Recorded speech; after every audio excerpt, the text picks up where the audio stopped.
Brother Matthew is here. Sister Katie Susie is also here in charge of the show, as ever. Father Simon and your small collective. Make it sound perfectly formed. Think you're fine. Thank you. It's big enough. Back in the last century, when in my early 20s, I was a member of an amateur dramatic club. I already like this. I like an amateur an Amtram story. We were putting on See How They Run, a typical 40s British farce. I was given the part of a particularly timid and simpering curate with a slight stutter. Obviously. Who was petrified of the opposite sex and thought that a sweet sherry at Christmas was really pushing the boat out. I also belonged to a rugby club, and the general consensus was that I shouldn't play on the Saturday of the performance, lest I was injured and they had to cancel the show.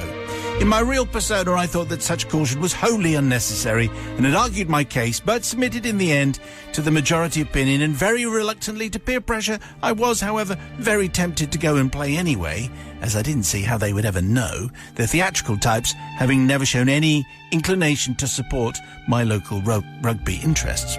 Cometh the performance week, Thursday and Friday nights had passed to local, if not critical, acclaim, and at midday on Saturday we're invited to drinks at the wardrobe mistress's house. Our hostess greeted me and asked what I would like to drink, and I thought to play it safe and asked for a gin and tonic. That's fine. Safe. She went to the kitchen and reappeared with a very large tumbler. It didn't look very fizzy, nor did it have any ice. Oh, by the way, I think today's confession should have a 12 certificate. Always good to make that warning halfway through. Okay. I find. I don't normally drink gin, she said, but I got this in for today. This was not the long, safe G&T I was expecting, but more than half a pint of gin, I would have thought. Wow. Yowzers, I politely decided to say nothing. By the time I'd finished it, I had missed the opportunity for lunch. If I was make it to the rugby club in time for kick-off to watch, I hastened to add, because I had to be on stage later. On the touchline, I bumped into Pat, our devoted female fan and driver of the bus to away matches, for which we were eternally grateful. She was packing a half bottle of whiskey, which she insisted on sharing with me. We won an exciting match, and I, after all the shouting and cheering from the team, was very grateful for my first pint of a proper drink, a glorious ale from Wiltshire. Oh, so another pint. Right, okay. So it's so far, it's lunchtime, gin, whiskey, and a pint of ale. Now, our rugby club prided itself on the post-match entertainment, including boozy singing and competitions and the special for the day. And I led the festivities, and I sang Singing in the Rain. It was just at the end of this when someone tapped me on the shoulder and said, "Hey, we got tickets for tonight, and you better be getting along." It took a second for the words to register. With all the excitement of the match and the post-match entertainment, I had totally forgotten about the play. Anyway, I made it to the theatre just in time for makeup, confessed to select members of the cast what had happened, and that I was absolutely pickled. After they recovered from the initial shock and had ensured that I could at least talk and walk in a straight line, they decided on my behalf that we would risk it. Oh, beg your pardon. Sorry. I was just trying to put page 1 over there and accidentally risk hit the bell. All went well. Until, with only 2 of us on stage, I was offered a stage drink and was just delivering the line, being the simpering vicar. Oh, no, I'm afraid I don't drink alcohol, when a loud and clear voice called from the back of the hall, "What about Singing in the Rain, then?" Oh, no. Yes, one of my rugby friends. Father Simon, this was not the sort of show where you expect heckling. A brief silence before, from somewhere, I replied, "Do, do, do, do, do, do, do, do, do," and then added, "What a glorious feeling, I'm happy." So lost in song was I that I forgot I was supposed to be saying a very important line, which was a cue required for 2 escaped airmen to rush onto the stage and drop their trousers.